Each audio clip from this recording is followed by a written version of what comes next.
e agradeço a deferência aqui com a seleção, Abel.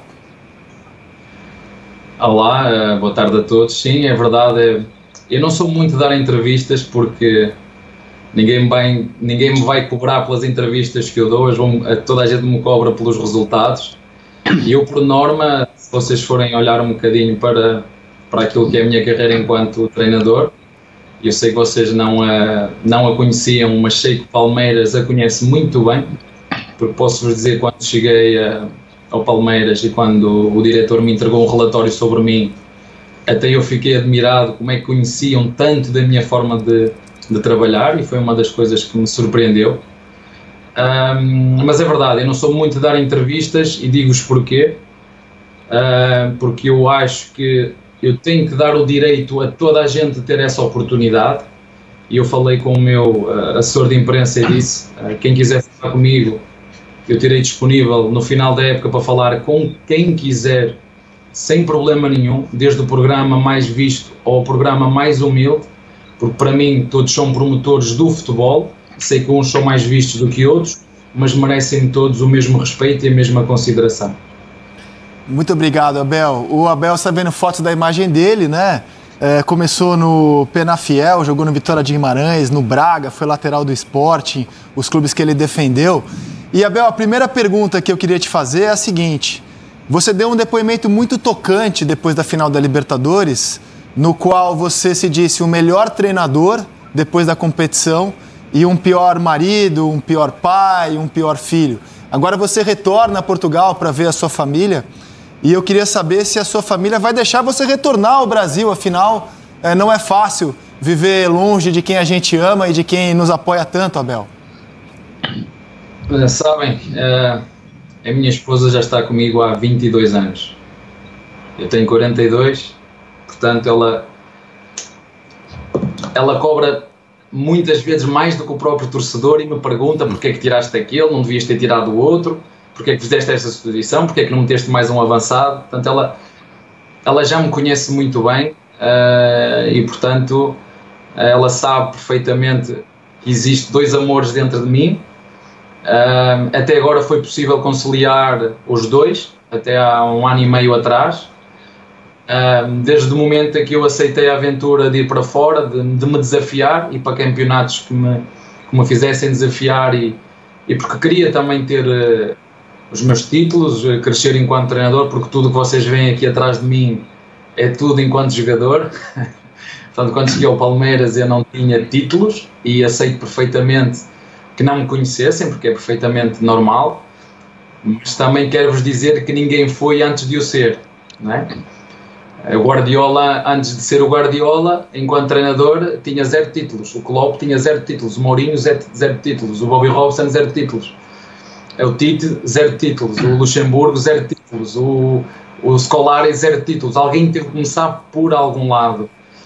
E felizmente, feliz coincidência, acho que se casou muito bem a filosofia do clube, a forma como o clube pensa. Neste caso estou a falar do clube do Palmeiras. Casou muito bem, e a pesquisa que fizeram daquilo que seria o perfil do treinador para o Palmeiras coincidiu com aquilo que eu também queria para mim, porque nós de facto fizemos 3 entrevistas, e não foi só eu o entrevistado, o Gagliotti pode confirmar isso. Eu fiz exatamente as mesmas perguntas que me fizeram, eu fiz exatamente as mesmas ao clube, o que é que o clube esperava de mim, que condições é que ia ter para corresponder às expectativas que o clube tinha, aquilo que queria. E portanto acabou por ser uma aposta ganha das duas partes, de risco minha para ir para um campeonato onde em 1-2 meses se despedem treinadores com muita facilidade. E desculpem-me dizer-vos isto, mas não sou o que eu digo, são factos. No Brasil é assim, e portanto foi também um risco da minha parte. E logicamente o Palmeiras também, porque contratou um treinador sem qualquer tipo de título. Esta aqui é a grande verdade.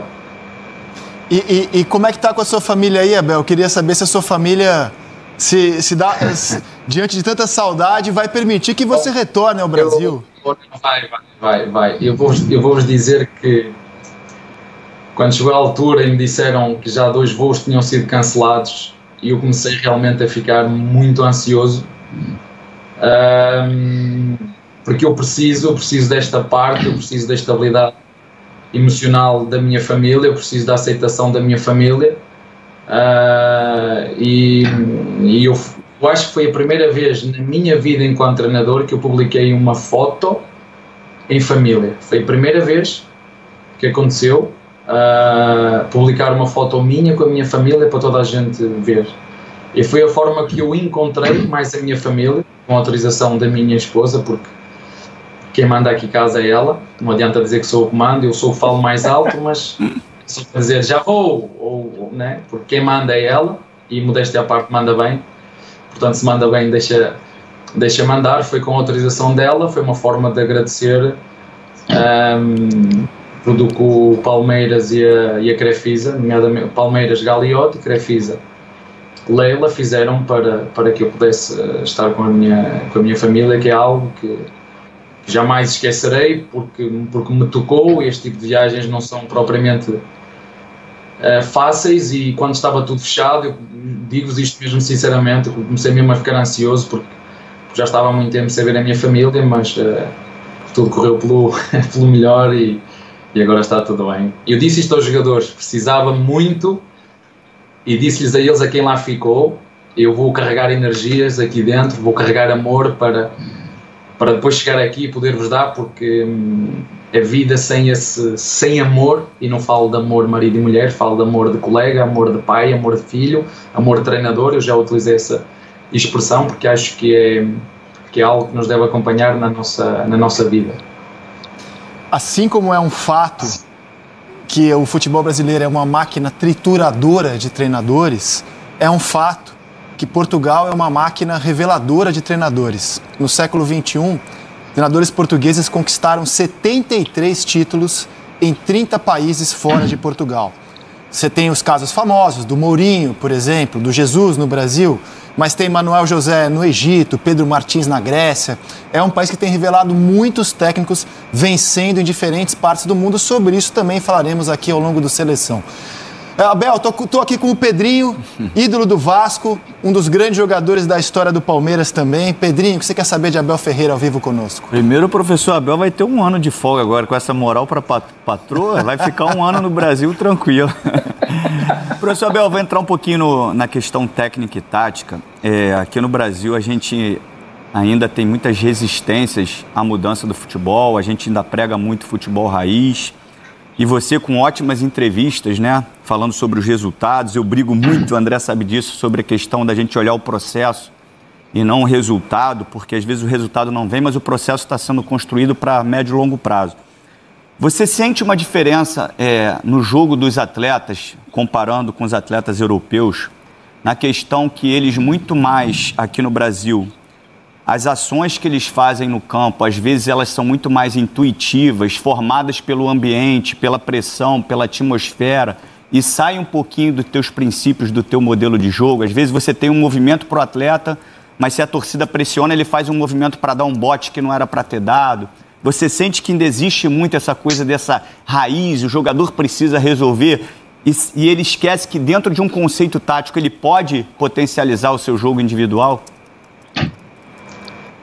Pedrinho, olha, em primeiro lugar, as entrevistas só são boas ou más, depende de quem faz as perguntas. Eu às vezes dizem, é sempre a mesma coisa, os treinadores falam sempre a mesma coisa, e eu digo, mas quem pergunta sempre a mesma coisa, nós não vamos responder outra. E dizer-te muito bem para a pergunta que tu fazes, se te perguntar, eu acho que o futebol brasileiro é muito emocional. E é por isso que vocês mandam tantos treinadores embora. É por isso que vocês mandam tantos treinadores embora. É porque mandam com a emoção, não é com a razão. Outra é dizer-vos que vocês, por natureza, são talentosos. Ou seja, técnica vocês têm de sobra. De sobra. E tu vês jogos da primeira divisão, eles são todos muito bons, e é por isso que o primeiro vai à casa do último e perde, e o último vai à casa do primeiro e ganha. Na segunda liga tu vês jogadores muito bons tecnicamente, muito bons, e não é por acaso que os melhores clubes da Europa vêm recrutar ao Brasil, porque realmente eles reconhecem algo que só vocês têm, que é o samba nos pés. É algo que vos está no sangue, mas há uma coisa que tem que ver com a disciplina e o rigor tático. E eu concordo com aquilo que tu disseste, e já desafiei, já comecei a desafiar os meus jogadores. Eu quero é ver, e já disse isso a brincar, Danilo, quando tu falhares esses 2 passos a seguir, vais passar para trás ou para a frente? Se os adeptos começaram a subir. Professor, eu vou continuar a fazer igual. Mas é isso mesmo que tens que fazer, porque quem manda o jogo somos nós, de dentro para fora, e não são os adeptos de fora para dentro, por muita vontade que eles tenham que a gente jogue sempre para a frente. Não. Muitas vezes o passo atrasado, o passo que nós fazemos, como é que vocês dizem, atrasado ou o guarda-redes ou mais para trás, é para chamar o adversário, para nós conseguirmos libertar espaço nas costas, ou entre linhas, ou à largura. Porque não, os jogadores têm essa intenção. E se me perguntas onde eu acho que há muita margem para fluir, é mais nos conceitos de organização tática, porque vocês no talento individual, o Brasil tem de sobra. E foi isso que eu lhes disse a eles. Se nós deixarmos o ego em casa, se viermos para jogar em equipa, na ideia que eu tenho para vos propor, todos vamos sair valorizados. E não só o centroavante, ou só o lateral, ou só o ponta, e eu... contra mim falo, custa-me agora começar a ler, não sei quem quer o Menino, não sei quem quer o Ayo, não sei quem quer o Veiga. Eu estou tramado, se me vão levar os jogadores todos, eu vou jogar como? Quer dizer, que é uma das coisas que eu também me proponho, não é agora que eu digo, eu também já vos disse, a minha filosofia enquanto treinador é valorizar o espetáculo que é o futebol, os jogadores e o clube. E agora vão dizer, Bel, mas houve aqui jogos que vocês fizeram que foi uma vergonha. Confesso, foram fracos, mas também houve jogos que fizemos que foram muito bons de assistir. E depois há outra que eu não abdico, é do processo. Eu não posso estar a pensar se vou ganhar, eu tenho que ganhar, se eu não tiver como é que eu vou ganhar. O processo, o como é o processo. Como é que eu vou pressionar, como é que eu vou defender, como é que eu vou transitar, como é que eu vou fazer as bolas paradas, o como, para mim, é o processo. E é o processo que nos leva ao resultado. Só agora vamos falar outra vez do tempo. Não é? Vamos estudar o futebol brasileiro, vamos estudar o contexto. E os treinadores aqui duram 2-3 meses num clube. Quer dizer, o Renato que está a fazer no Grêmio, eu acho que deve ser histórico, não sei, no Brasil, mas vocês podem me ajudar. Um treinador que está ao tempo que ele está no Grêmio, isto é histórico no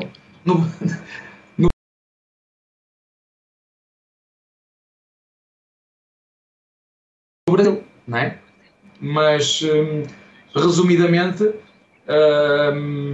eu acho que vocês têm muito talento, mas o rigor tático acaba por ser esta disciplina que é preciso ter quando jogam futebol coletivo. Porque temos que jogar em equipa, nós jogamos em equipa, tem que haver interligações entre nós, e para mim o mais difícil, para terminar, é quando todos dentro do campo conseguem pensar a mesma coisa ao mesmo tempo, aí nós estamos em plena desenvolvimento daquilo que são as nossas ideias de jogo. Isso demora muitas vezes tempo. Mas depois o que junta isto tudo são as vitórias. Porque as vitórias... Tu foste jogador, Pedrinho, tu sabes. Um treinador chega, só mete bola, só joga com bola, treina com bola, tudo feito com bola. Não ganha, a diretoria faz uma reunião com o capitão e tal, porque eu fui jogador, este treinador é só bola, não fazemos trabalho físico, não corremos. Chega um treinador, faz muito trabalho físico, mas não ganha, este treinador não põe bola, e tu sabes como é que foi o jogador, né, reclama de tudo, nunca está satisfeito, está satisfeito quando ganha, e nós procuramos de forma conjunta, isso foi o que eu mais gostei, foi deixarmos os nossos egos em casa e virmos para servir o clube. E quando isso acontece, e fazemos um bom processo, temos um bom processo, os resultados mais cedo ou mais tarde acabam por aparecer. E eu acredito nisto, mesmo antes de ter ganho. No Braga não ganhei, no PAOK não ganhei, e continuei a acreditar naquilo que eu entendo que é o processo e aquilo que é o futebol do presente e do futuro. Você citava o Renato no Grêmio, treinador do Grêmio desde 2016, pegando o time na reta final certamente. O repórter André Hernan, que acompanha o dia a dia do Palmeiras, agora está conosco, vai fazer uma pergunta aqui ao Abel. Abel, prazer falar com você mais uma vez. Eu ouço muito nos bastidores do clube que o seu trabalho, o trabalho da comissão técnica, tem duas características que chamam muito a atenção. A primeira é a tua capacidade de gestão de pessoas, que isso faz muita diferença, e o próprio Tite, técnico da seleção brasileira, fala muito dessa questão de gestão de pessoas. E a outra é a metodologia de trabalho, que os seus auxiliares, o Castanheira, o João Martins, são muito viciados em trabalho, trabalham o tempo todo. Qual é a porcentagem de um time vencedor na questão de gestão de pessoas e de metodologia de trabalho? Qual que é a porcentagem de um time campeão nesses dois quesitos, Abel? Eu não sei se vocês já viram esta expressão, às vezes um bom treino é não treinar. Pedrinho, já ouviste isso? Já. Agora, quando? Não é? Quando?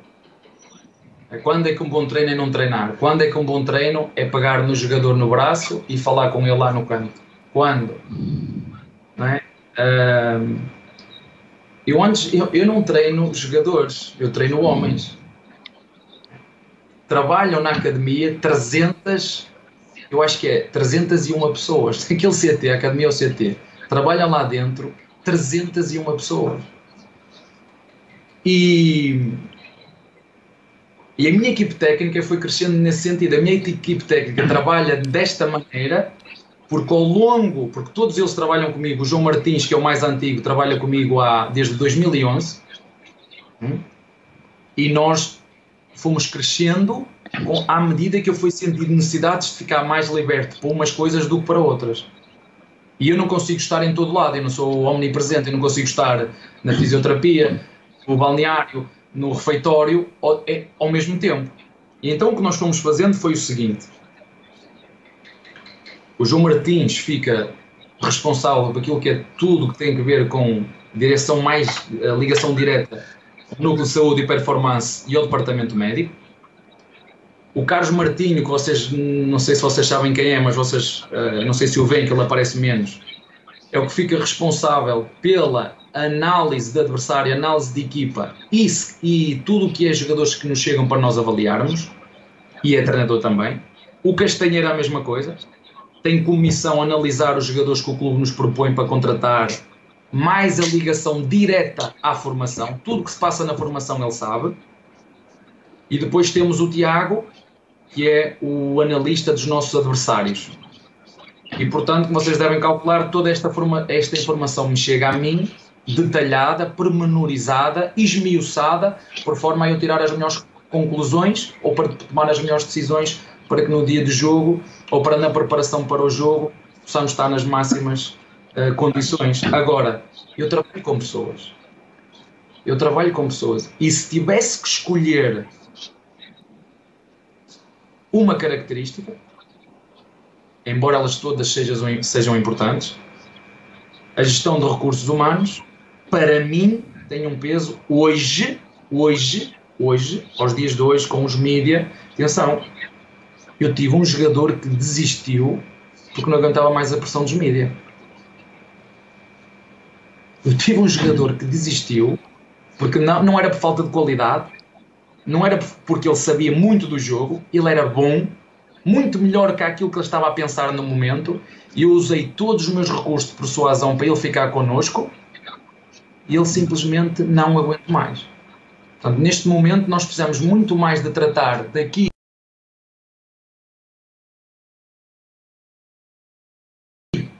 para cima do que daqui para baixo. Mas isso é a minha opinião só. Interessante, hein? Interessante esse depoimento. Sérgio Xavier Filho, nosso comentarista. É contigo, Serginho. Bom, em primeiro lugar, boa tarde, Abel. Você falou bastante de família no início, né? Então eu preciso fazer um pequeno preâmbulo, né? A minha família portuguesa de Penafiel está muito orgulhosa, já me mandou mensagem, né? Então eles ficaram muito felizes, né? E me deu vontade, me deu saudade de Penafiel, comer francesinha, né? Que alguns vão ver malícia nisso, mas o Abel sabe que é só um prato típico, não é nada mais além disso. Né? Bom, e outra coisa que você se referiu antes, Abel, foi com relação a demissões, né? Você citou 4 vezes esse processo de fritura de treinadores do Brasil nas respostas anteriores, né? E você tem toda a razão, esse é um grande problema. Quando você foi contratado, eu nesse programa disse que achava que não ia dar certo, que tinha uma grande chance de dar errado por você ser um treinador jovem que estava chegando já no meio de temporada, num clube que estava demitindo técnicos a cada 6, 7, 8 meses, né? Então, assim, o risco era grande. Você venceu. Você venceu. Os títulos agora, eu acho que eles têm um processo contrário, né? Eles vão te dar uma estabilidade, inclusive para você testar e errar, etc, etc. Isso é muito bom. É o que todo mundo precisa, de estabilidade para trabalhar. A pergunta que eu te faço, olhando o que você fez até agora, né? 2 títulos, mas um Palmeiras jogando futebol às vezes mais reativo, com menos posse de bola. O Palmeiras, da tua cabeça, dos teus sonhos, ele tem mais a bola? Ele é muito diferente desse Palmeiras que conseguiu 2 títulos incríveis agora? Há uma coisa que eu não gosto muito de ouvir, desculpem dizer-vos isto, mas eu tenho que vos dizer porque é o que eu sinto. Não é eu ganhei. Custa-me porque vocês atribuem tudo ao treinador. Por isso é que quando vocês mandam o treinador, quando mandam o treinador embora, e eu não estou só a mandar o treinador embora, eu estou a dizer que eu, dirigente, sou incompetente na escolha que eu fiz. Ao contrário do que alguns pensam, mais um embora. E o dirigente continua, o mesmo dirigente, mais outro embora. E o mesmo dirigente continua, e mais outro embora. Não, aqui há alguma coisa que está mal, não é? Não é só o treinador que é incompetente, não é? E portanto é preciso também competência em quem escolhe. E eu não gosto de ouvir eu ganhei, porque não fui eu que ganhei. Fomos nós que ganhamos. Não fui eu. Eu não joguei. Eu não decidi. Não decidi. Dentro de campo, quem decide são os jogadores.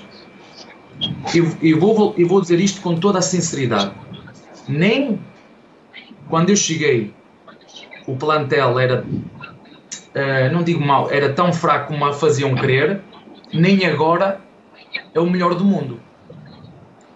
Não é? Porque aqui nós, no futebol, andamos sempre no 8 e no 80. Não.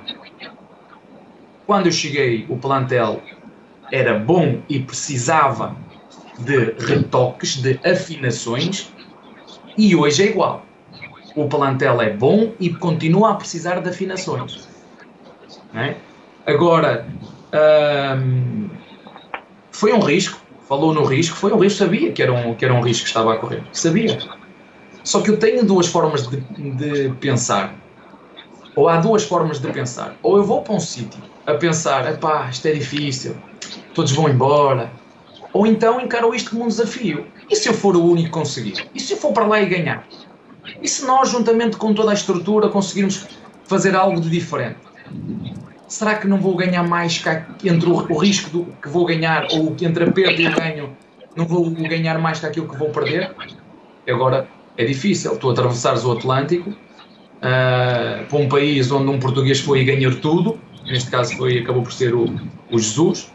Onde nós, portugueses, a nossa maior referência, e na minha opinião a ele tudo devemos, que é o Mourinho.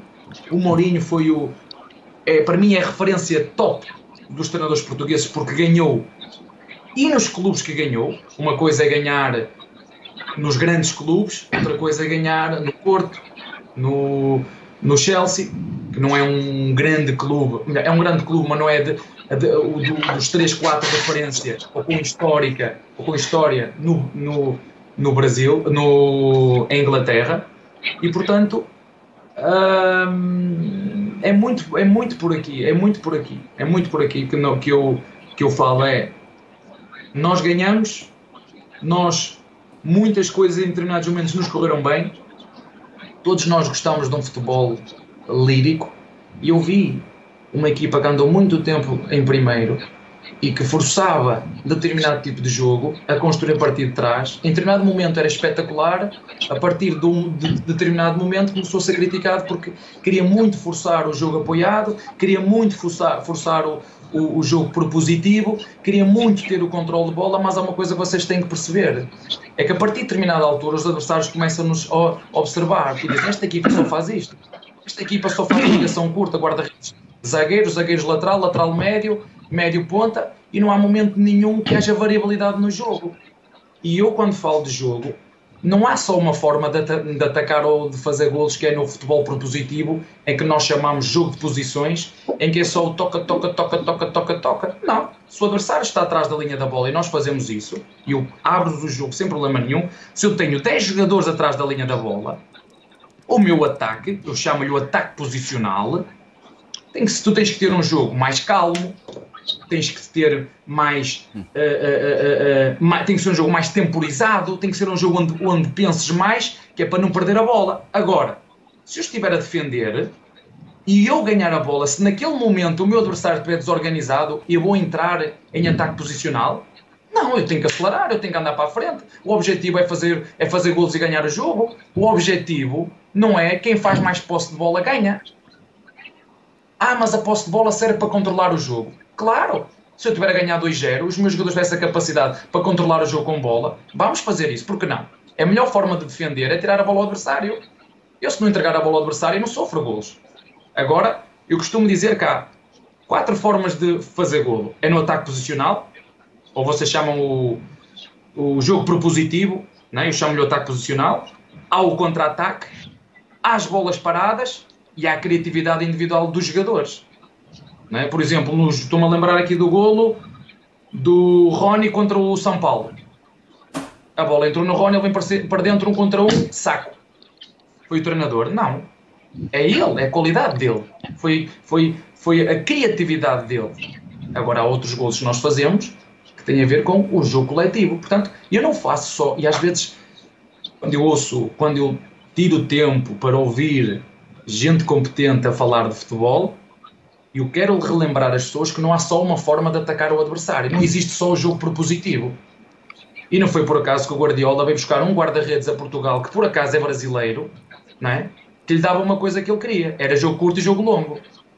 E eu, para vos definir a minha forma de jogar em 4 palavras, digo-vos isto. A forma de jogar em ataque é dentro, fora, curto, longo. Esta é assim que eu explico aos meus jogadores como é que é a nossa forma de atacar. Dentro, fora, curto, longo. Dentro, fora, curto, longo. Dentro, fora, curto, longo. Eles ouvem aqui dentro, fora, curto, longo. E depois acrescento outra. Cada jogador tem que ter 3 linhas de passe.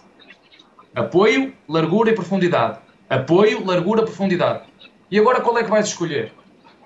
Aí tem que ser a cabeça dele que vai ter que escolher qual é melhor. É para jogar em apoio? Estamos a falar um passe a 3 metros.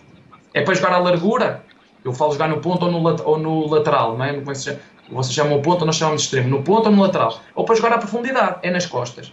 Qual é que vai ser?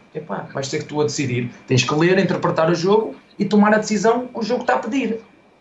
Agora diz-me assim, mister, e se nós estivermos debaixo de assobios, será que eu vou conseguir fazer isto? Vamos ter que treinar debaixo de assobios, porque eu sei, tu sabes o que tens que fazer. Não é? A confiança, às vezes quando falamos de jogadores, qual é a confiança que eu tenho que ter quando entro para dentro de campo? Qual é a confiança que o aluno tem que ter quando vou fazer um exame? Eu estudei ou não estudei? Não estudei. Aí sentes-te nervoso. Claro, se não estudaste, tens que te sentir nervoso, porque vais chegar lá e vais reprovar de certeza. Agora, se tu te preparas e tu sabes o que tens que fazer, se chegares dentro do campo, fizeres o que está no plano, fizeres o que está no processo e no final perdes o jogo e o treinador assume a derrota. Agora, tu tens que fazer o que está no plano. Temos que estudar, temos que nos preparar, porque vocês qualidade têm. O guarda-redes a que ele se referia é o Ederson, goleiro que sim. Jogava no Benfica, hoje é jogador do City da seleção brasileira. Luiz Carlos Júnior. Fala, Bel. Queria parabenizá-lo pelo seguinte, eu acho que você traz um sopro de renovação para o futebol brasileiro pelas suas declarações como treinador e como homem, como cidadão. Agora, eu queria analisar o seu posicionamento de carreira, eu queria saber o que você pensa, porque você obtém sucesso no Braga com 64% de vitórias, vai para o PAOK. O que leva você a aceitar o convite do futebol brasileiro como planejamento de carreira a médio e longo prazos? E mais, você citou várias vezes a fritura dos treinadores. O seu ex-treinador, o Paulo Bento, teve uma passagem relâmpago e mal sucedida pelo futebol brasileiro. Você conversou com o Paulo Bento antes de aceitar o convite do Palmeiras? Não. Mas deixa-me dizer-vos isto. Na altura que eu saio, porque a minha carreira enquanto treinador é muito curiosa. Há um treinador do Braga que é despedido e eu vou fazer um jogo e tenho 4 dias para o preparar. Esse jogo foi contra o Jorge Jesus. Fui jogar Alvalade pelo Braga. E eu preparei esse jogo em 4 dias com os meus jogadores. Pá, chamem-lhe sorte, chamem-lhe competência, chamem-lhe o que vocês quiserem. Tudo o que nós preparámos em 4 dias saiu no jogo. Tudo. Inclusive eu disse-lhes, olha, nós vamos estar a ganhar 1-0 e eu vou fechar com linha de 5. Vamos fechar em 5-4-1. No plano de jogo, agora é fácil falar isto, mas eu já perdi assim também. Ok? Agora só eu também já perdi a dizer vai acontecer isto, e cheguei lá e perdi. Só para as pessoas, não sei como é que é esta da imprensa, mas às vezes é preciso estar na hora certa, no momento certo, no lugar certo. Vocês sabem o que é que eu quero dizer? Sabem quando tu estás na hora certa, no lugar certo? E isto aconteceu na hora certa, no lugar certo. Porque em Portugal nenhum presidente tinha apostado ainda em um treinador de equipa B. Eu era do sub-20. E eu fui substituir esse treinador, como vos disse, em 4 dias. E eu disse-lhes, vamos jogar desta maneira, vamos posicionar desta maneira, vamos estar a ganhar 1-0 e a 10 minutos do fim eu vou fechar desta maneira. Tudo o que eu vos estou a dizer aconteceu no jogo. Okay? Inclusive o Wilson Eduardo, que é um jogador, vocês forem à internet, o Wilson Eduardo, a falar sobre a Abel. Eu estou-me a rir no banco. Eu, como tinha sido jogador de Sporting, todas as pessoas me criticaram porque eu estava-me a rir. Porque foi o gol contra o Sporting e não foi isso. Ele na primeira parte teve uma isolada contra o guarda-redes e falhou. E eu cheguei ao intervalo e disse ao Wilson, fica tranquilo que tu ainda tens mais uma para ter na segunda parte. Epá, e nesse dia era aquele dia, sabes, quando corre tudo bem, ele na segunda parte tem essa oportunidade e faz golo. E comecei-me a rir, disse, pá, eu não é que eu lhe disse ao gajo que ele ia fazer golo e ele fez golo. A seguir fechámos em 4-5-1 e correu tudo bem. Sabe o que é que aconteceu no fim? Começaram todos a dizer, presidente, tem que ser este treinador, tem que ser este treinador, tem que ser este treinador. Mas como já estava outro contratado, foi o treinador e bem. Okay? Resumidamente, eu fui para a equipa principal, vindo de uma equipa B, no Braga. Toda a gente, interrogações a todo ponto, mas este treinador não ganhou nada, não fez nada, vem de equipa B. Pá, só tens que fazer uma coisa, é acreditar naquilo que tu fazes, que é assim que os jogadores de futebol crescem. Bem da base, não tem nada, tem que trabalhar, tem que mostrar, tem que estar preparados para a oportunidade, que é isso que eu procuro fazer com a minha equipe técnica e digo isto a todos os guris que vêm da base. Prepara-te, olha, posso-vos dizer que vou dizer quem foi, não tem problema nenhum. Giovanni, professor, o que é que você está pensando para mim? E eu, olha, mestre, ainda agora chegou aqui, já está a dizer o que é que eu estou pensando para ele. Diz, olha, reza todos os dias quando acordas e quando deitas, só o facto de estás aqui a treinar connosco. E não te preocupes com o resto e trabalha todos os dias como tens feito até aqui. Mas você viu o que é que ele já queria? Queria perguntar o que é que eu tinha já para ele, não é? Portanto, temos que trabalhar e estar preparados para quando a oportunidade aparecer, podermos mostrar. Foi isso que eu fiz no Braga. Ganhamos 0 títulos. Vai lá ver quanto é que ele faturou em vendas. Vai lá ver quanto é que o Braga faturou em vendas de 2015 a 2000, e eu estive lá 3 anos. Vai ver só quanto é que o Braga faturou. Não ganhamos nada. Títulos, olha, 0. Fui para o PAOK. Cheguei ao PAOK, toda a gente, pá, mas como é que é possível pagar 2,5 milhões de euros?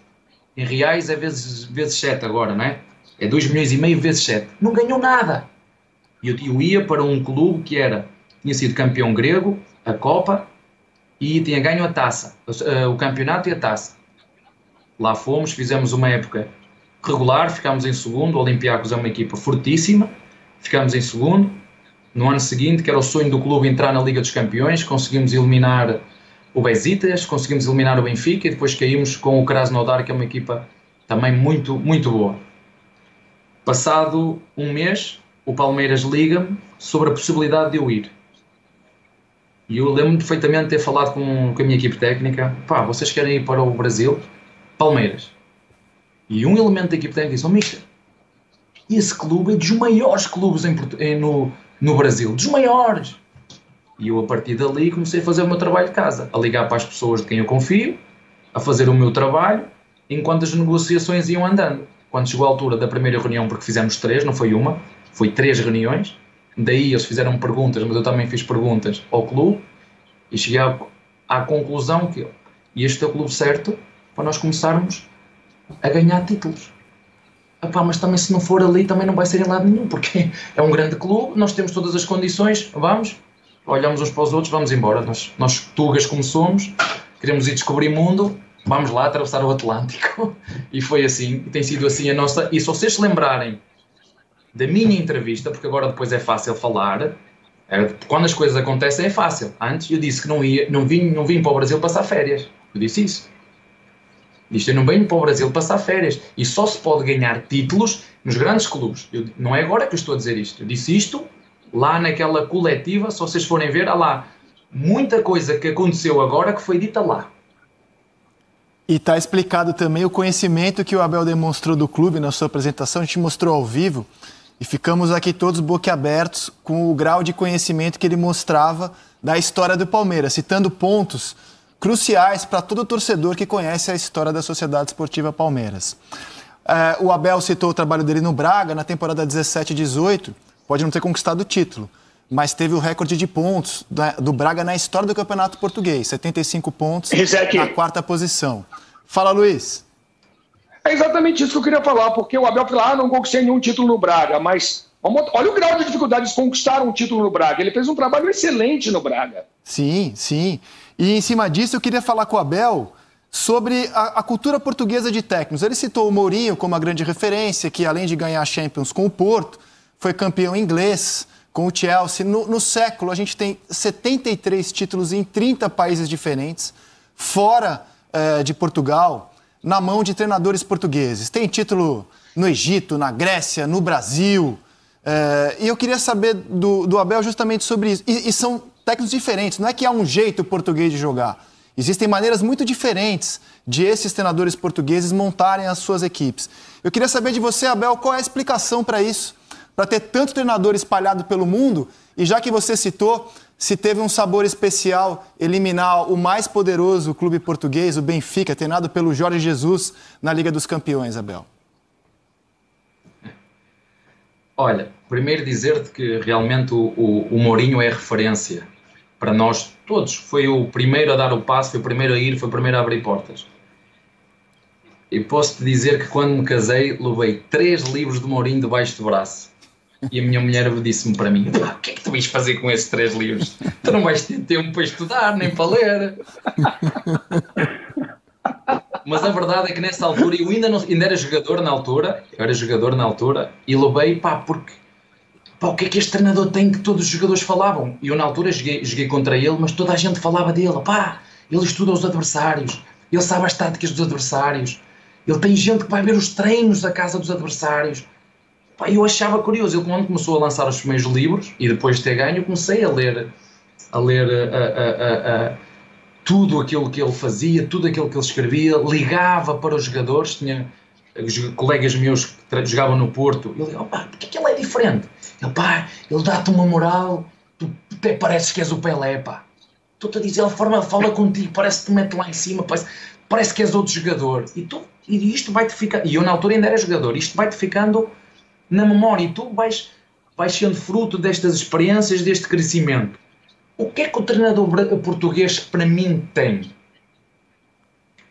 Há aí um programa que se chama Quarentena da Bola, se vocês forem ver, digo-vos isto, Quarentena da Bola, em que se vocês forem lá ver, todos os treinadores portugueses, do melhor, ou o que ganham mais ou menos, vai lá e fala da sua experiência. Eu falo com o Jesus, ou falo com o Mourinho, ou falo com o Vilas Boas, nós falamos e, naquele jogo assim, como é que tu desembrulhaste aquele problema? Aquela equipa a defender-te com linha de 5 atrás, como é que tu fizeste? Tu foste com 5 contra ele, abriste 2 à largura, como é que tu resolveste aquilo? Nós falamos muito. Eu vou-vos dizer uma coisa, A primeira coisa que eu fiz quando cheguei ao Brasil, perguntei a um diretor, olha, quem foram os treinadores aqui que escreveram livros? Pá, eu quero ver como é que eles funcionam. Por exemplo, o Galhardo. Vocês não sabem, mas quando nós fomos jogar com o River Plate, nós comprámos, eu e a minha equipa técnica, nós comprámos o livro do Galhardo para descascá-lo de início ao fim, para ver, para não faltar nada.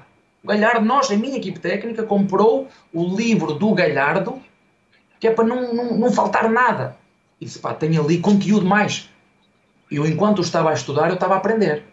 E posso-vos dizer que no jogo contra o Corinthians em casa, utilizei um movimento, não vou dizer de que setor foi, que vi no livro do Galhardo que tivemos a estudar. E disse, pá, isto faz sentido na minha cabeça. É grande ideia. E ele só fez isto porque estas equipas fazem muita marcação individual e tu, para te libertares da marcação individual, estes movimentos abrem-te o espaço por dentro. Epá, pô, logo, não tem problema nenhum. Gostei, vi, encaixei logo na nossa equipa. E os jogadores fizeram sem saber, ou melhor, sem saber de onde é que vinha a ideia. Porque eram movimentos muito simples que iam abrir o espaço e ele aparecia, que foi o que eles nos fizeram aqui em nossa casa. Né? Que foi que o River Plate nos fez aqui em nossa casa. E então, para vos dizer isso, mister, mas aqui não há... Os treinadores brasileiros não têm... Eu tenho aqui em casa um livro do Tele Santana. Olha, que vos posso mostrar, que está aqui, ó. Está aqui. Que vos posso mostrar. Que comprei quando fui ao Brasil. Olha, está aqui. Comprei quando fui ao Brasil. Já sei que me vão massacrar a cabeça porque ele foi treinador do grande rival nosso, mas para vos dizer que nós podemos aprender com todos os treinadores, não é só com os portugueses, porque eu gosto muito do Klopp e é alemão, gosto muito do Guardiola e é espanhol, gosto muito do Mourinho, é português, e adoro o Bobby Robson, que é um senhor da ética do futebol, e é inglês. Isto para dizer que há bons treinadores em todo o lado. E o que o treinador português tem é isto, é a partilha. O treinador português não se fecha nele. E eu se me fechar em mim, eu não vou conseguir aprender. Então nós fazemos muita troca de experiências e de conhecimento através de programas que fazemos.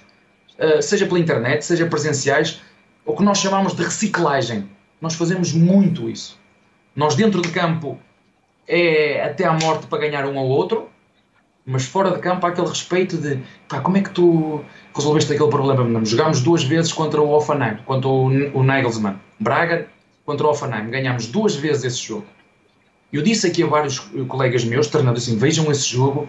E, pá, esse jogo foi espetacular. Tive sempre quase que parecia que tínhamos que jogar xadrez. Ele atacava com 3, eu defendia com 4. Ele atacava-me com 5, eu tinha que defender com 6. Vejam, esse jogo foi dos jogos que mais prazer me deu pela dificuldade que o adversário me foi pondo, tendo variabilidade dentro do próprio jogo, trocando as peças e trocando ao mesmo tempo o sistema. Eu nunca tinha visto isto. E é esta partilha que eu acho, mas continuo a dizer que há bons treinadores em todo lado. Nós jogamos contra o Grêmio e foi muito difícil jogar contra o Grêmio. Eu joguei contra o Guto Ferreira, né, contra o Guto Ceará, e foi difícil jogar contra ele, porque ele organiza muito bem as equipas. Isto há muito bons treinadores em todas não há nacionalidades. Nós falamos dos portugueses, mas nós temos brasileiros também por todo lado. Eu lembro-me, em 1985, 86, em Portugal, havia muito treinador brasileiro. Inclusive, foi treinado treinadores brasileiros. O Paulo Autuori foi meu treinador. Portanto, a mim custa-me um bocadinho dizer os treinadores portugueses são melhores que os outros. Não são iguais aos outros. O que eu acho que nós temos, nós enquanto treinadores portugueses, fazemos muita partilha de conteúdo, muita partilha de experiências. Não guardamos para nós. E temos muitos livros. Vocês vierem aqui a Portugal para comprar livros, tem de quase todos os treinadores. Mourinho, Vilas Boas, Jesus, Carvalhal, enfim, uma série deles. E depois daí, desculpa interromper, tu depois geras o teu próprio conhecimento. Tu depois daí tiras, isto é como ir para a escola. Tu vais para a escola, aprendes. Depois no final uns são advogados, outros são doutores, outros vão para engenheiro, especializam-se.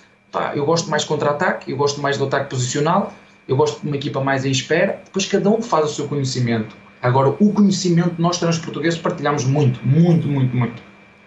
Vocês, eu tive o Guto Ferreira comigo, tive Tivemos ali quase 2 horas, e eu tive 2 horas no Palmeiras a falar com o treinador da seleção de sub-20 e da sub-19. Temos ali 2 horas a partilhar conhecimento, a dizer como é que eu observava os adversários, como é que eu fazia o estudo, e ele a dizer a mesma coisa. E eu, opa, vocês também são bons.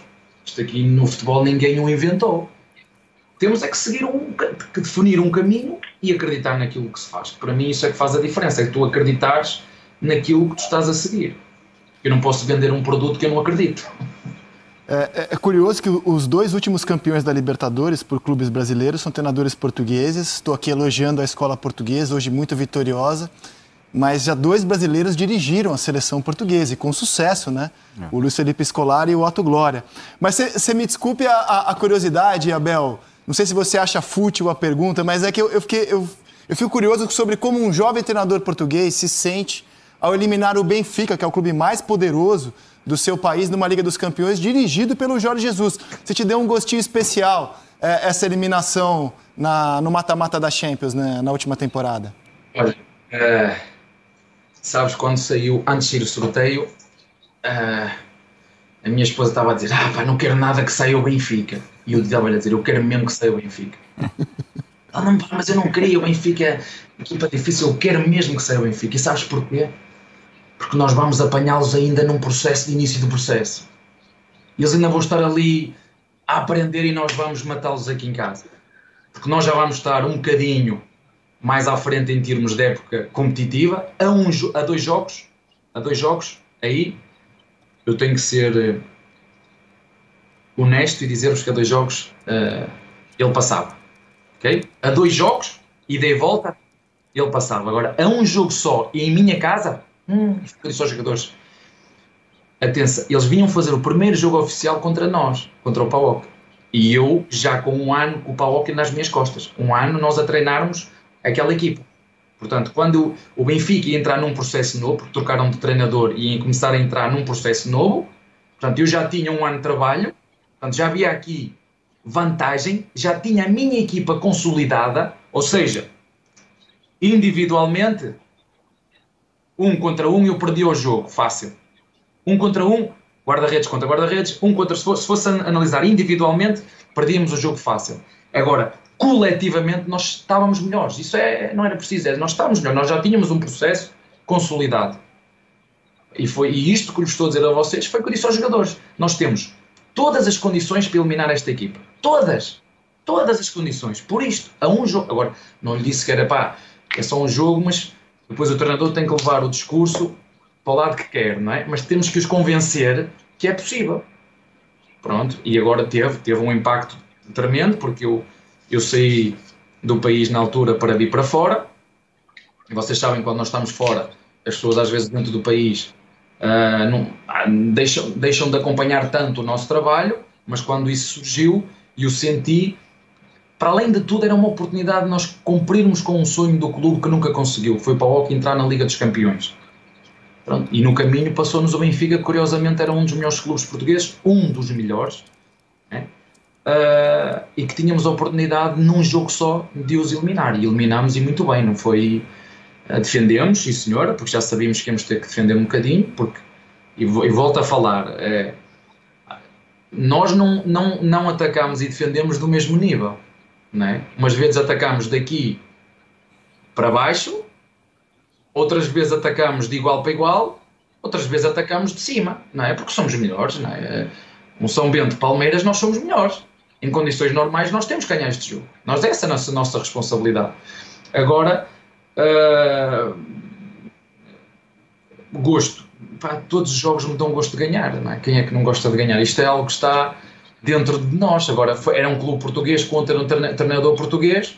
E curiosamente, não se me perguntem porquê, eu já joguei N de vezes contra o Jesus e ele já me ganhou, mas acho que já lhe ganhei muitas mais a ele do que ele a mim.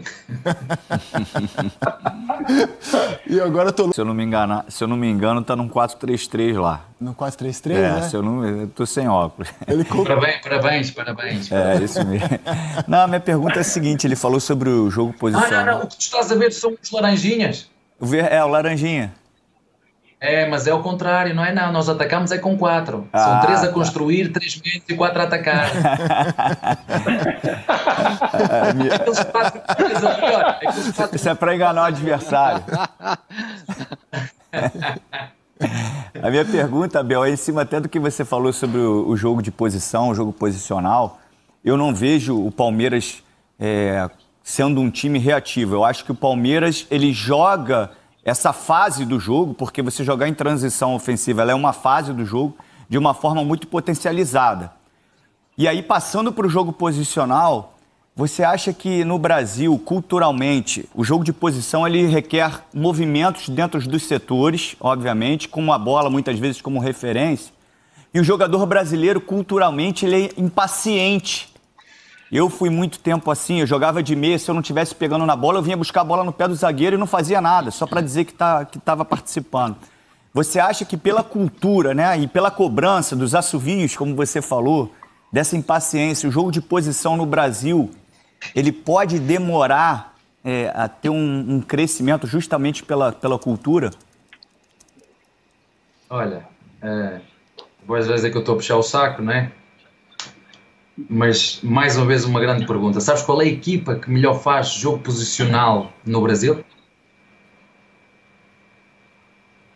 Red Bull Bragantino. É a equipa que melhor ataca em futebol propositivo, ou jogo posicional. Red Bull Bragantino. Será porque não tem tanta pressão, professor? Pode ser uma hipótese. E depois vamos falar noutra. Que é, sabe quando eu digo para os jogadores parar dentro, aguenta dentro do quadrado. Que quadrado, professor? Vou ver se consigo explicar aqui, através de palavras, sem desenho, se vocês sabem qual é o quadrado. Zagueiro direito, lateral direito, ponta direito, volante direito. Está a ver esse quadrado aí? Conseguem imaginar esse quadrado na vossa cabeça? Aham. Agora imagina tu a dizeres ao Verón, aguenta dentro que a bola chega. Ele vai ficar agoniado, ele não vai conseguir. Pois vá. É isto, Pedrinho, isso precisas de tempo para lhe abrir a mente, para ele perceber que às vezes sem tocar na bola está a jogar muito. Mas vou voltar a falar. O Red Bull Bragantino é das melhores equipas no ataque posicional ou no jogo posicional. Mas o jogo posicional é uma forma que tu tens para fazer golo. Não é a única. Volto a falar nisto, porque há equipas que são exageradamente posicionais e depois ficam previsíveis. Percebem o que eu estou a dizer? Depois o que acontece? Apanhas equipas que marcam marcação individual. Já não há quadrado. Esse quadrado só aparece contra equipas que fazem zona, que defendem a zona. Se forem equipas que marcam individual, por exemplo, em Portugal, poucas equipas marcam individual. Cheguei à Grécia, tive muitos problemas porque as equipas marcam muito individual. Vocês chamam aqui homem a homem, não é? Encaixe. Vocês chamam aqui de encaixe.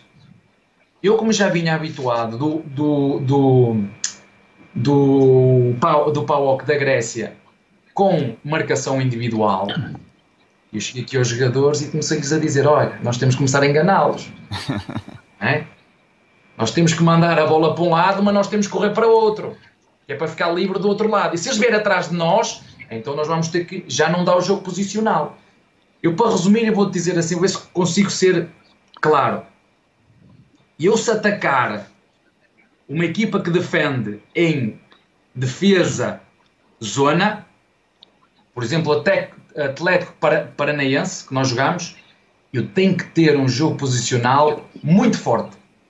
E agora eu lanço o desafio. Vejam esse jogo. Palmeiras, Atlético Paranaense. Foi contra o Paulo Autuário. Eles defendem zona, conceitos de zona. E para conceitos de zona tu tens que ter um bom jogo posicional. Se tu conseguir estar parado, à espera, não é parado, é dentro do teu espaço, à espera que a bola te chegue, para tu receberes no giro. E se o jogador que tiver a bola conseguir ver esta largura, esta profundidade e este apoio, ele vai encontrar o ala fora, o ponta fora, ou o lateral fora. Vai encontrar, se eu meter o meu vocês chamam aqui o meio atacante entre linhas, não é que vocês chamam o meio atacante entre linhas, ou vai encontrar o meu centroavante muitas vezes a pedirem em profundidade. E agora vocês dizem, mas eu vejo o Luís Adriano a pedirem apoio. Está bem, mas se o Luís Adriano vier em apoio, o meu meio atacante tem que ir em profundidade. Correto? Movimentos complementares. Estamos a falar contra uma equipa que defende em defesa zona. Agora, se eu jogar contra o Grêmio, com o Renato, que é encaixe. Ele, onde é que está o Veiga? Marca. Onde é que está o Rafael? Marca. Onde é que está o... Com marcação individual, se eu faço um ataque posicional, é muito fácil ele marcar-me. Muito fácil. Não posso. Aí tenho que fazer o quê? Não ataque. Os meus jogadores que há um jogo atrás estavam mais parados, agora têm que correr o dobro. Têm que ir para espaços dobro. E se eles quiserem vir atrás de mim, vão abrir o espaço todo dentro. Se não quiserem vir atrás de mim, eu vou por fora. Mas vamos estar a falar outra vez a mesma coisa. É sempre a competência de quem ataca contra a competência de quem defende. E eu ganho e perco, como eu vos estou a dizer. Vocês vão dizer, este gajo até fala bem. Eu ganho e perco desta maneira. Amanhã perdi, para mim isto é que faz a diferença. Amanhã perdi e eu vou fazer o mesmo. Os jogadores não vão chegar ao treino e vão dizer, jogamos mal, vamos trocar tudo agora. Não. É o processo. O processo é o A e o U. Eu vi aí o A e o U aí num quadro. Não é? André. Para aprender a ler o A e o U. Portanto, eu não tiro essas letras. Eu amanhã começo a ler e começo a engasgar a avó, mas o A e o U está lá. Eu não vou, agora já não gosto destas letras, tiro estas letras, vou buscar outras. Não. O A e o U é a base, é uma das bases do abecedário, não é? Portanto, o processo é a base. Eu não vou trocar porque amanhã perdi ou porque ganhei. É nisto que eu acredito, é nisto que eu tenho. Depois há estas nuances que eu vos falo. Se atacar contra uma equipa que defende zona, vou procurar atacar mais desta maneira. Vou exacerbar mais este comportamento. Se atacar contra uma equipa que faz mais marcação individual, vou atacar mais de outra. É assim que eu gosto de fazer. O Abel tem compromissos, está gozando de férias, abriu esse espaço aqui para a gente. Vou pedir ao repórter André Hernan fazer a última pergunta aqui do Seleção, já entrando na prorrogação do tempo que combinamos com o Abel, Xará. Tá bom, já que é o AEOU aqui atrás, também aqui atrás eu fecho. Abel, você falando sobre essa questão dos jogadores, de meia, atacante e tudo mais, você já quer voltar para o Brasil e espera ter um meia que você pediu e um atacante, já que a prioridade é o Borré do River Plate? Você já espera ter esses jogadores? Você acha que de repente está até demorando já para definir, já que são jogadores, inclusive, que a própria diretoria prometeu e são posições que você pediu? E fala também de um presente que você ganhou, que eu fiquei sabendo lá no Allianz no domingo, que você ganharia desde lá do Braga, que você está esperando uma motinho, né? Uma coisa assim.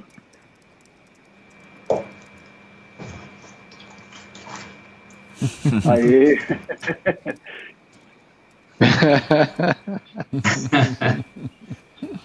Epá, eu sou apaixonado por falar de futebol. Eu adoro falar de futebol, é das coisas que mais me encanta. Mas eu vou falar outra vez. Nós não contratamos jogadores para o Abel. O Palmeiras tem um centro de recrutamento, tem um centro de análise que me propõe jogadores. Os nomes que se falam, não é o Abel que quer. O Abel diz, quero este, não quero aquele, gosto deste, não gosto daquele. Mas quem me propõe os jogadores é o Palmeiras, não é o Abel que propõe ao Palmeiras. Isto que fique bem claro entre todos. Nós não contratamos jogadores para o Abel. Nós contratamos jogadores para o Palmeiras. Todos os jogadores que forem contratados ou que possam falar são sempre propostos ao Abel pelo Palmeiras. Ok? Já ouvi, professor, mas você trabalhou com este... Fala-se aqui num jogador que o Abel trabalhou com ele no Braga. Eu vou voltar a referir. Os jogadores são propostos. E dos jogadores que são propostos, eu parto do princípio que o clube tem capacidade para os ir contratar. Se não tem, só tem que dizer ao professor, este aqui não dá, e este não dá, só temos estas três. Destas três, escolha um. Foi assim que foi com o Breno. O jogador que nos deu a Libertadores, que estava na segunda liga, foi assim que nós o escolhemos. E eu, quando cheguei ao Palmeiras, pedi, um defesa esquerdo que só tínhamos um, que era o Vinha, e tinha 17 jogos nas pernas e ia para a seleção. Pedi um central canhoto. Eu adoro centrais canhotos, nós temos que ter centrais canhotos, e nós neste momento temos 2. Pedi um médio, se vocês se lembrarem, Filipe Melo lesionou-se e o Ramírez depois desistiu, e nós identificámos que precisávamos de um médio, e tinha pedido um centroavante, porque nós pontas estávamos muito bem servidos, um centroavante, porque na minha ideia, vocês às vezes falam, ele tem o Rony, ele tem o William e o Rony não são centroavantes. E mesmo o Luís Adriano é aquele centroavante mais de apoio, ele gosta de vir de apoio, ele gosta de vir ligar jogo. E eu deteitei o clube nesta posição, precisava de afinar, precisava de equilibrar. O resto estava perfeito. Mister, estamos num conceito de dificuldade, pandemia, o clube não despediu ninguém neste contexto, pagou todos os salários, pagou todos os compromissos, e não vamos poder ir buscar estes jogadores todos que o clube pagou, toda a gente pagou, não despediu ninguém, não. Ok, então o que é que podemos buscar? O Mister, vamos ter que buscar aqui um 2 em 1, um 3 em 1. O Breno, vocês já me viram o Breno a meter a jogar a ponta direita, a ponta esquerda, avançado, e qualquer dia joga a meia atacante. Nós fizemos aqui quase com um shampoo, um 2 em 1, shampoo e amaciador. Também tínhamos que olhar para o contexto, estávamos a viver e não podíamos gastar dinheiro e continuar competitivos. Ao mesmo tempo olhar para a base e perceber quais eram os jogadores que nos podiam ajudar. E depois descobrimos ali um jogador que nos podia fazer, na ausência do Filipe Melo, que foi o Emerson. Chegou a jogar, vocês chamam o número 5, é o volante. Não é? Volante. Jogou o Emerson, jogou o Luan, jogou o Alain e ainda jogou o miúdo Renan. Mais o Danilo. Porque o Ramírez foi fora e o próprio Filipe Melo não teve muito tempo fora.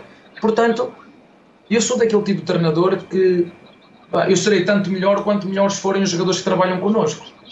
Não é? A única coisa que eu quero que todos percebam, e nós temos que perceber isso enquanto equipa, enquanto clube, é que as expectativas que nós criamos, as expectativas que os nossos adeptos têm, nós vamos ter que as acompanhar. Ou ser verdadeiros com eles e dizer, rapaziada, amigos, torcedores, vivemos num contexto de pandemia, temos que apertar o cinto, não vamos despedir ninguém e vamos competir com os jogadores que temos sem contratar ninguém. Temos é que ser claros com tudo o que se está a passar, porque nós, treinadores, jogadores e direção, não nos podemos pôr à parte desta pandemia que está mais do que nunca forte e nós temos que saber conviver com elas, e se tivermos que apertar o cinto aqui para ninguém ficar mal, agora percebendo que as expectativas estão muito altas, criadas por nós, e que nós queremos continuar a ganhar, porque uma equipa como o Palmeiras alimenta-se de títulos, não há volta a dar. Pra gente fechar a roda aqui, mais 2 perguntas rápidas, uma do Serginho e uma do Luiz. Fala, Serginho. Oba, eles queriam acabar com a nossa conversa. Abel, você está dizendo que você fala pouco, né? Você está errado, você tem que falar mais. Você acabou de falar que a gente tem que dividir mais conhecimento. A gente está aprendendo demais hoje. Você tem que falar mais para a gente. E a pergunta que eu te faço é sobre você falar na beira do campo, né? Você fala bastante na beira do campo, briga com todo mundo, etc. E aí eu te pergunto o seguinte, você acha que eventualmente você está passando um pouco do ponto, ou você acha que é necessário no futebol brasileiro pressionar a arbitragem, porque senão o teu time é prejudicado? Eu queria te ouvir sobre isso. Não. Não é preciso pressionar árbitros, que os árbitros são como os jogadores, são como os treinadores, e nós às vezes exigimos que os árbitros sejam perfeitos e eles erram como eu erro, como erram os jogadores. E quando eu erro, e erro feio, e errei, no São Paulo errei, e deixem-me dizer-vos isto, eu utilizei uma expressão que foi pirata, não foi? E não é pirata, e não sei qual é. Quando eu falei pirata, qual é a intencionalidade que vocês atribuem a pirata? Vocês. Pirata é falso. Para vocês que é o pirata? Falso. Ah, não. Pirata para mim é aquilo que é assim, ó. Só vês para um lado. Pirata é aquele que só vê para um lado. Não existe isso no português, não. No português brasileiro. Pronto, mas pronto. E foi isso que eu disse. Mas foi uma expressão de só estás a ver para um lado. Não és pirata? Eu guardo pirata. Mas ele vai errar com o meu erro. E eu, no final, quando vi o que fiz e sei a responsabilidade que tenho, e inspirando, por exemplo, no Bobby Robson, que era um gentleman na forma de ser e de estar no futebol, eu disse, eu não posso ter este comportamento. Independentemente do futebol ser emoção, o mínimo que eu posso fazer é pedir desculpa, porque não posso ter este comportamento. Não posso, porque nós, se queremos credibilizar o futebol, temos que acreditar em toda a gente que está no futebol. E quando falo toda a gente, eu tenho responsabilidade enquanto treinador, os meus jogadores têm responsabilidade para não ludibriar ou enganar o árbitro, porque às vezes vocês sabem que ele vai e não toca e dá uma cambalhota, ele dá 5, não é? E nós também temos essa responsabilidade de não tentar enganar o árbitro, e acredito que agora com o VAR as coisas vão melhorar, acredito eu, porque a tendência tem que ser melhor. Agora, nós estamos à espera daqui, que o árbitro nunca erra. Isso, esqueçam isso, que isso é mentira. Portanto, eu não acredito que pressionar o árbitro nós vamos tirar mais ou menos vantagem. Os árbitros é um elemento fundamental no jogo de futebol, tal como é o treinador, tal como são os jogadores, tal como são os jornalistas, tal como são os bons programas de futebol, porque eu aprendi em Portugal a ver bons programas de futebol, ouvir bons treinadores, foi assim que eu cresci enquanto treinador. Portanto, todos nós temos uma responsabilidade coletiva de promover esta modalidade que é capaz de unir todos os estratos sociais. Todos os estratos sociais que é o futebol. Não conheço outro. Luiz Carlos Júnior, faça a última pergunta aqui do Seleção ao Abel Ferreira. Bom, como estamos aos 50 do segundo tempo, eu vou para uma pergunta que talvez tenha uma resposta rápida. Obviamente, uma mudança de clube envolve várias questões, inclusive questões particulares, pessoais. Agora eu queria saber, você conhecendo um pouco melhor o futebol brasileiro, e você, Abel, já citou várias vezes o Jorge Jesus. No lugar do Jorge Jesus, você teria saído do Flamengo para o Benfica? Isso é uma pergunta que vai ter que fazer a ele. Eu não vivo com a vida dele, foi meu treinador, ele foi meu treinador quando eu era jogador e ele era treinador no Vitória de Guimarães. Ele veio substituir o Paulo Autuori, que o Paulo Autuori era meu treinador no Vitória de Guimarães, ele veio substituir. Mas isso é uma pergunta, isto são coisas muito pessoais, não é? E lá teve as suas razões, não sei quais foram, mas isso é uma pergunta muito. Agora deixa eu refazer então a pergunta. Obviamente envolve uma questão particular, é óbvio, envolve família, envolve. São várias questões. Ele está em país. Quer voltar para Portugal eventualmente. A propriedade dele, do ponto de vista, a propriedade dele, obviamente. Ele tem 65 anos, claro. Agora, do ponto de vista da bola, então. Vamos lá, para ficar um pouco mais fácil, do ponto de vista esportivo, você sairia do Flamengo para o Benfica? Você está a fazer aqui uma pressão alta e eu vou ter que usar aqui a defesa do Palmeiras, vou ter que meter 3 defesas, vou meter o Gomes, vou recuar o Filipe Melo e vou deixar ali o Luar à esquerda, mas aqui não passa. O Abel, a gente espera que você fique um bom tempo aqui para que a gente possa ter mais conversas como essa. Eu te agradeço muito. Desejo um ótimo descanso para você, saúde e quando retomar a próxima temporada, muito sucesso. Sucesso mais uma vez. Muito obrigado em nome do Sport TV pela entrevista. Obrigado. Obrigado, Abel. Muito obrigado e um abraço na sua família. Foi um ótimo papo. Muito obrigado. Cara, uma das melhores entrevistas que a gente já fez aqui no Seleção. Ótimo papo. Muito conteúdo, né? Muito conteúdo. Porque ele fala, né, Rizek? Ele é sincero. Não, e assim, como ele fala pouco, a gente conhecia pouco também. Eu não tinha essa